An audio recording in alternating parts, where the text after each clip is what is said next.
Jai Mahamaya Ki Jai. So in our last chapter 5, we finished with Vedavyasa, who was being tempted by the beautiful Apsara, the heavenly nymph. He remembered the story of the king who fell in love with the nymph, and then she left him and broke his heart. So that helped him. So we'll move on to chapter 6. Vedavyasa stood trembling before the Apsara, the heavenly nymph, still rubbing his arani sticks together in a daze. She mistook his arousal for anger, and growing afraid that he might curse her, Gritachi, the beautiful Apsara, became a sukha bird and flew away. Vedavyasa gave a moan of anguish, but with his tapasvin's powerful imagination, he still saw her before him. Ravishing and unable to help himself, he began to fondle her in his fantasy. Indeed, so strong was the rishi's desire that he possessed her, as if he felt as if he actually had, and he could feel her skin against his. Then an ineffable surge of rapture swept over the Muni, and his seed spurted from him onto the arani sticks. The innocent Vedavyasa hardly noticed his ejaculation, but went on rubbing the arani sticks together. The next moment, instead of fire, a flame-like boy spread up from the tinder sticks. That child was radiant, and he resembled Vedavyasa in every feature. Vedavyasa was amazed. Without laying a hand on a woman, he had a son who shone like Agni. This must be Shiva's grace, he thought. His boy stood before him like a glowing treasure.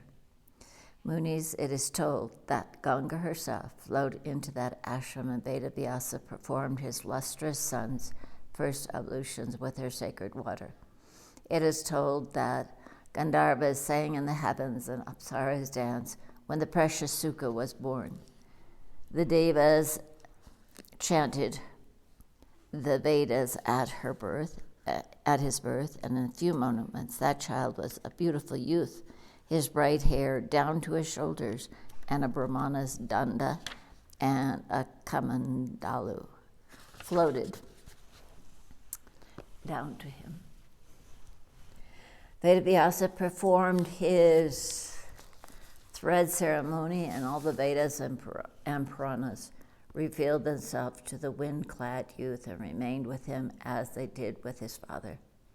Vedavyasa called his brilliant son Sukha for the bird that Giritachi, the Asparas, had turned into. Brihaspati became Sukha's guru, and the boy lived in his father's house after he took a vow of brahmacharya. When Sukha had mastered the Vedas in every way, he gave Guru Darshan to his guru, Brihaspati, to his preceptor, and returned to his father Vedavyasa's ashram. Vedavyasa snipped his boy's head and embraced him. Father and son lived together in joy. One day the Muni Vedavyasa decided it was time for Sukadeva to take a wife. He said, "Child, it is time you marry and bless your family's life." Sukha wondered at this. He sensed dark attachment in Vyasa's heart. "Muni, you are the rishi who divided the holy Vedas. Why do you ask me to marry? My son, you were born after a tapasya of 100 years. You were born by Rudra's blessings. I will ask some king of the world to give you enough wealth to lead a comfortable householder life, but you must fulfill my dreams for you."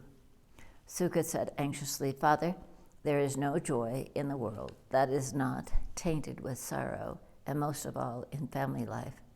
The wise do not call this true joy.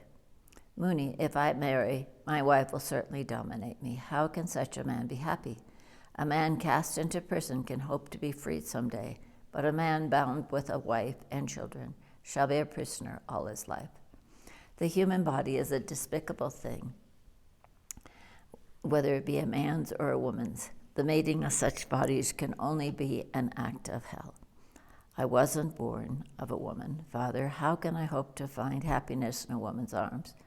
No such base pleasures can ever compare with the bliss of the Atman, the ecstasy of meditation.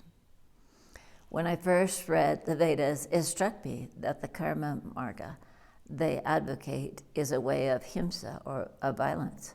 I asked my master Brihaspati to show me the true wisdom, but I found that he was also entangled in the delusion of samsara, bound by many attachments and ignorance. So I came back to you hoping you would show me the way to light, to moksha.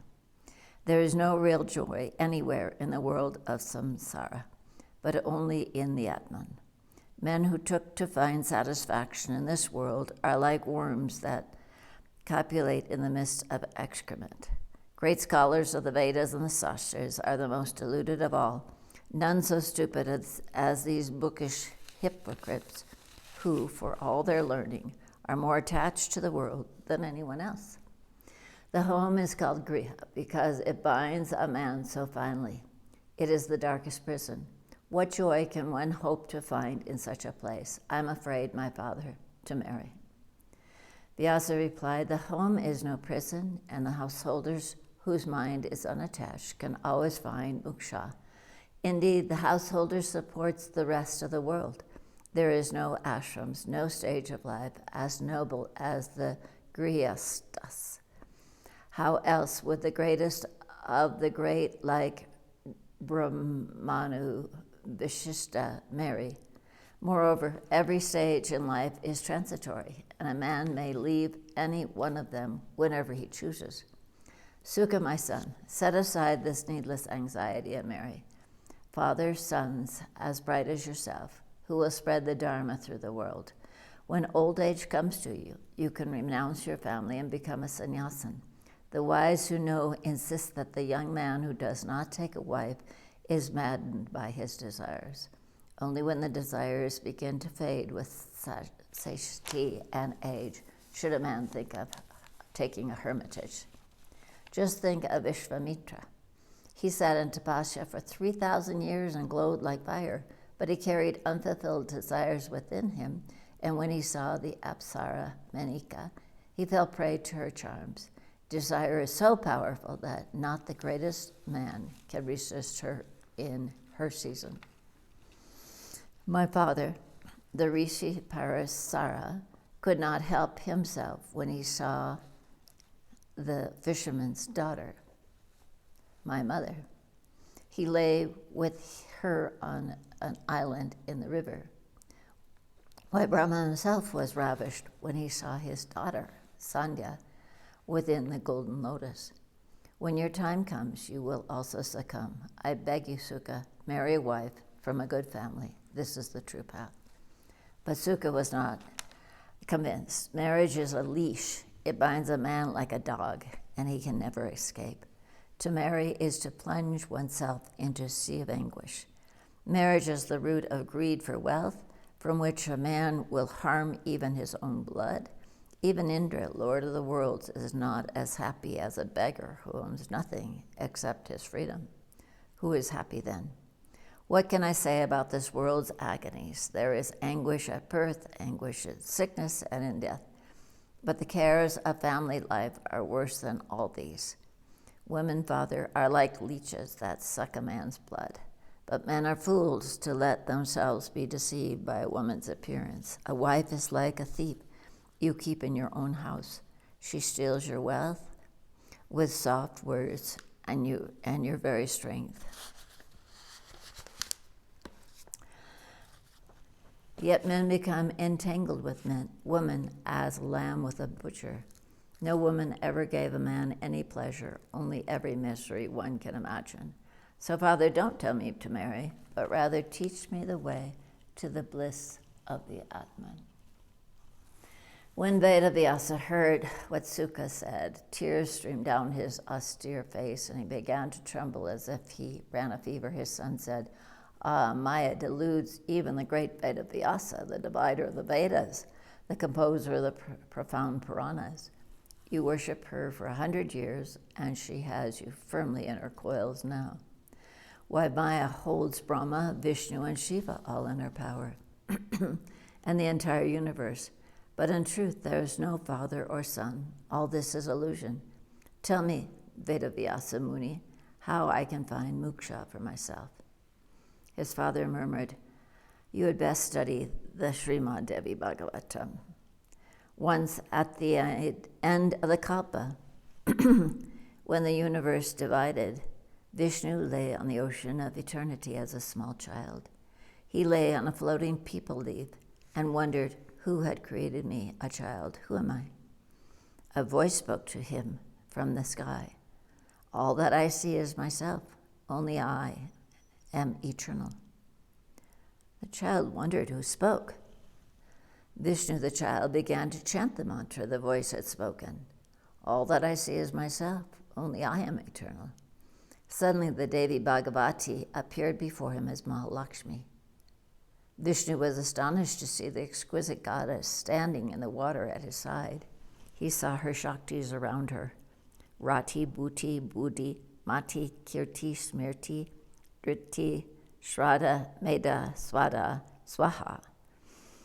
Nidra, Daya, Gati, Tushti, Pushti, Shama, Laja, Drimba, Tundra, and the rest. All the Devis wielded divine weapons and had dazzling forms. They wore wonderful raiment and were adorned with unearthly ornaments. Vishnu was perplexed. Where had the woman appeared from? Who was he that lay on the peepal leaf on this endless ocean? Is the Devi my mother? Wondered Vishnu, or some sorceress? Why has she appeared here now?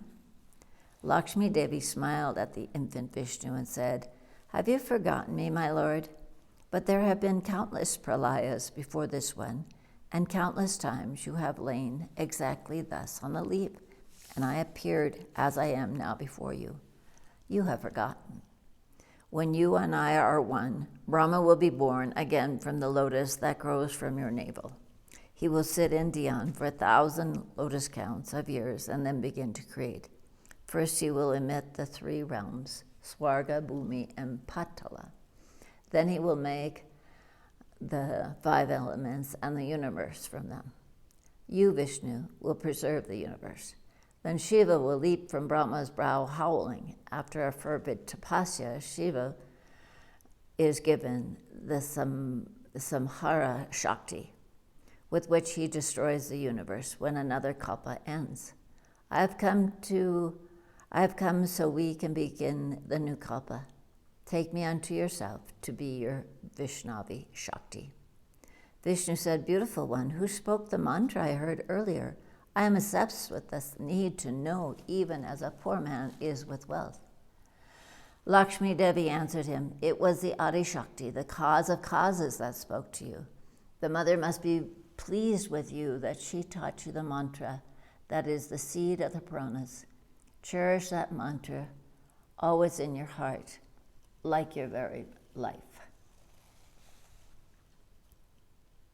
It was at this point that Brahma arrived in terror of Madhu and Kataba, and Vishnu slew the demons. Then Vishnu began once more to murmur the mantra the Devi had given to her. Brahma was astonished and asked, whom do you worship, Vishnu? You are the highest god. Vishnu replied, the Adi Shakti, the Devi, upon whom the sea rests, who is its source and mine as well. This mantra is the bija of the Devi Purana, which will come to be as the kalpa unfolds. As Brahma sat in his golden lotus, he too began to recite the Devi's bij mantra. Later, Brahma taught that mantra to his son Narada, who taught it to me. It is from that secret, fathomless mantra that I have wrought the mystic Srimad Devi Bhagavatam. Sukha, my son, imbibe that Purana, and darkness will leave your heart, and a sun of wisdom will rise over your life. Thus Vedavyasa's son, Sukadeva, came to study the 18,000 slokas that are the Devi Bhagavatam. He committed the Purana to memory. Why, he even taught it to some disciples like me. But Sukha himself was not satisfied. Vedavyasa Muni saw his son disconsolate and asked him, "My child, why are you so full of care, like a man who is deep in debt? It seems your heart gives you no peace, and nothing I say can change that. In the city of Mithila lives a king, who is also an enlightened Muni. His name is Janaka. Go to him, Sukha. He will deliver you from your confusion, for he is a Jiva Mukta, a liberated one." Sukha cried, "Incredible! He is a king, father, who rules a kingdom? How can Janaka be enlightened? He is like a barren woman having a son, or darkness and light existing in the same place. But I must go and see for myself. Give me leave." Sukha prostrated himself at Vedavyasa's feet. With tears in his eyes, Vyasa raised up his son and embraced him. He said, "Go then, if you must, but swear that you will return to me when you have seen Janaka, and then remain here with me always. Ah, my son, you are the light of my life. How will I live if I don't see your face?" Thus Sukadeva set out from his father's ashram for Mithila, the king Janaka's city. So said Sutta in the Naimisa Vana, where Sanaka's munis hang on his every word as if his Puranas were their very soul. Jai Mahamaya ki jai, Vishveshwara Mata ki jai, Bole Baba ki jai.